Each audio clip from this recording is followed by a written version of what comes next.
नमस्कार। मैं ब्रज विश्वविद्यालय बीए द्वितीय वर्ष में दर्शन शास्त्र विषय में द्वितीय प्रश्न पत्र नीति शास्त्र के विषय में आज आपके समक्ष सिलेबस का विवेचन करूंगा। भारतीय दर्शन एवं पाश्चात्य दर्शन, जिसका आप बीए प्रथम वर्ष में अध्ययन कर चुके हो। बीए द्वितीय वर्ष में हमारे यहाँ 2 पेपर चलते हैं।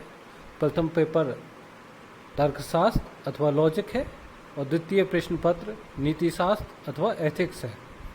नीति शास्त्र विषय में भारतीय एवं पाश्चात्य दर्शन में प्रचलित नैतिक विचारों की विवेचना की गई है। द्वितीय प्रश्न पत्र को 3 भागों में बांटा गया है। द्वितीय प्रश्न पत्र का प्रथम भाग यूनिट ए अथवा खंड क है। इस भाग में हम भारतीय दर्शन के संदर्भ में नीति शास्त्र की चर्चा करते हैं। भारतीय नीति शास्त्र का परिचय, जो कि हमारा प्रथम अध्याय है, उसमें हम भारतीय नीति शास्त्र से संबंधित विशेषताएं और नीति शास्त्र से ही संबंधित पूर्व मान्यताओं का अध्ययन करते हैं।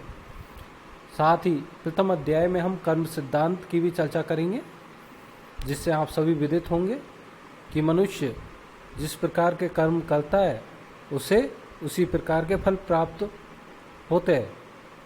मनुष्य का जीवन उसके स्वयं के कर्मों से ही निर्धारित होता है। द्वितीय अध्याय धर्म से संबंधित है। जैसा कि आपको विदित है, भारतीय दर्शन में नीति शास्त्र और धर्म, इन दोनों को अलग अलग प्रकार से नहीं माना गया है। यहाँ तक कि धर्म की जो वैशेषिक दर्शन में परिभाषा दी गई है, यतो अभ्युदयानि निःश्रेयस सिद्धि सधर्म, अर्थात जिससे भौतिक और आध्यात्मिक कल्याण हो, उसी को धर्म कहा जाता है। इसी प्रकार मनुस्मृति में भी कहा गया है, धृति, क्षमा, दम, अस्तेय, शोच, इंद्रिय निग्रह, धी, विद्या, सत्य, अक्रोध, ये धर्म के 10 लक्षण हैं। अगर हम इन धर्म के 10 लक्षणों को देखें तो नीति शास्त्र के जो सद्गुण हैं वो भी यही है। तो इस प्रकार भारतीय दर्शन में नीति शास्त्र और धर्म को हम पृथक पृथक रूप में अध्ययन न करके एक साथ ही अध्ययन करते हैं। साथ ही भारतीय दर्शन में पूर्व मीमांसा का अध्ययन आप बीए प्रथम वर्ष में कर चुके हो। तो पूर्व मीमांसा में धर्म से संबंधित विधि, निषेध और अर्थवाद की चर्चा की गई है कि धर्म से संबंधित हमें किन कर्तव्यों का पालन करना चाहिए, धर्म से संबंधित ऐसे कौन से कर्म हैं जिनका निषेध किया गया है, और धर्म से संबंधित जो कथन है उनके अर्थ की व्याख्या किस प्रकार की गई है। इनका अध्ययन हम पूर्व मीमांसा में करते हैं। तृतीय अध्याय निष्काम कर्म से संबंधित है। आप सभी भगवद गीता से परिचित होंगे। भारतीय धर्म के प्रमुख ग्रंथ प्रस्थानत्रयी कहा जाता है, जो वेद, भगवद गीता और ब्रह्म सूत्र पर आधारित है। इनमें मनुष्य के जीवन में दिशा देने वाला सबसे महान भारतीय ग्रंथ भगवद गीता को माना गया है, जिसका सबसे प्रमुख उपदेश है निष्काम कर्म, अर्थात मनुष्य बिना फल की इच्छा किए हुए केवल अपने कर्तव्यों को करे, क्योंकि मनुष्य का अधिकार केवल कर्म तक ही सीमित है। उसके कर्म फल मनुष्य के हाथ में नहीं है।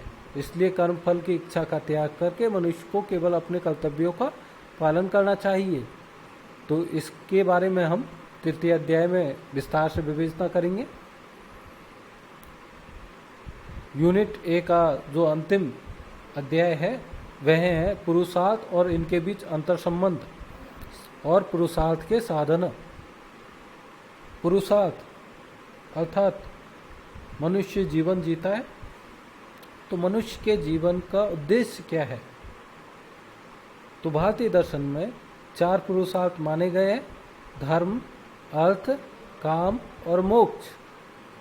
इनमें परम पुरुषार्थ मोक्ष है और अन्य 3 पुरुषार्थ साधन के रूप में माने जाते हैं।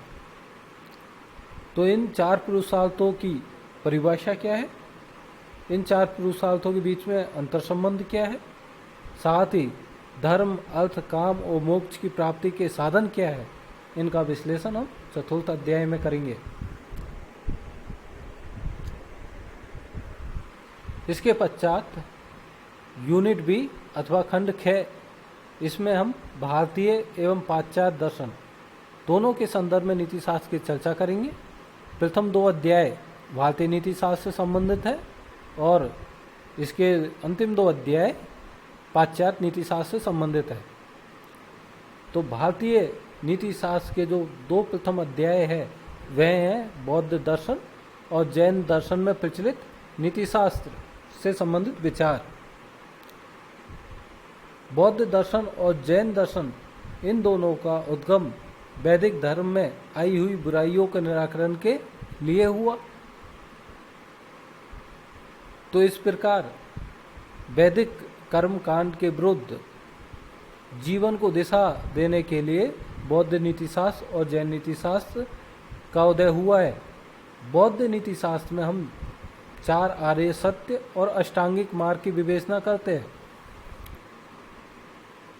4 आर्य सत्य और अष्टांगिक के बारे में, अष्टांगिक मार्ग के बारे में आप बीए प्रथम वर्ष में भी पढ़ चुके हो। 4 आर्य सत्य है, दुख है, इस संसार में चारों ओर दुख सर्वत्र है, इन दुखों का कोई न कोई कारण अवश्य होता है।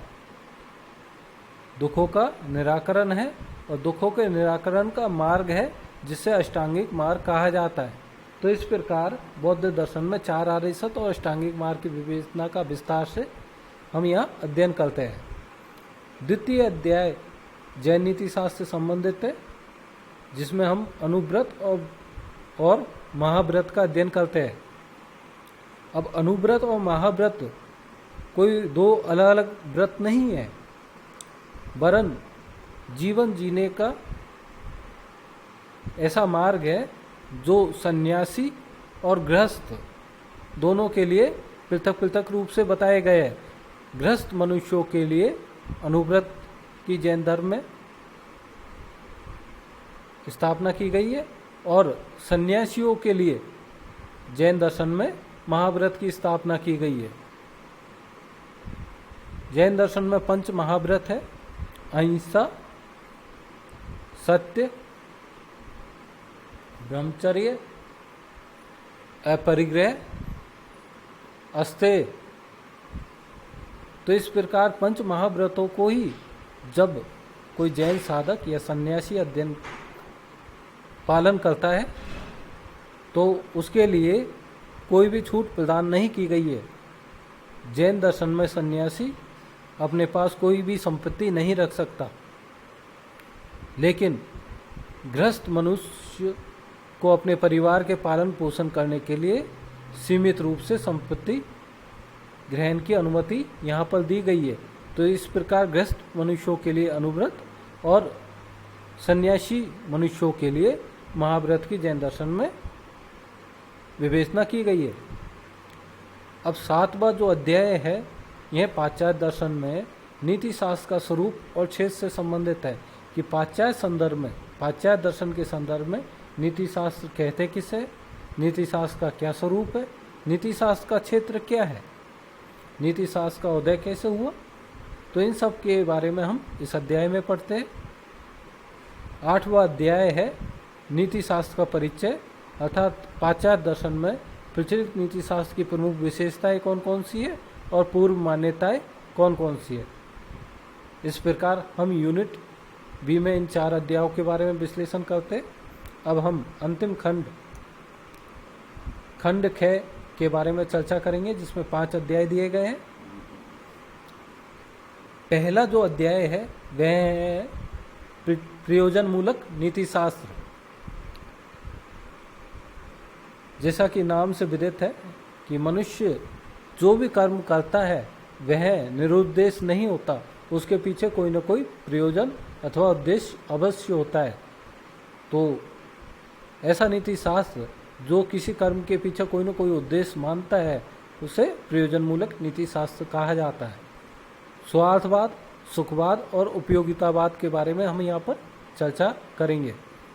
स्वार्थवाद वह नैतिक सिद्धांत है जो यह मानता है कि मनुष्य के प्रत्येक कर्म के पीछे उसके स्वार्थ की भावना ही निहित होती है और मनुष्य के लिए वही कर्म शुभ है जो उसके स्वार्थ की पूर्ति करता हो।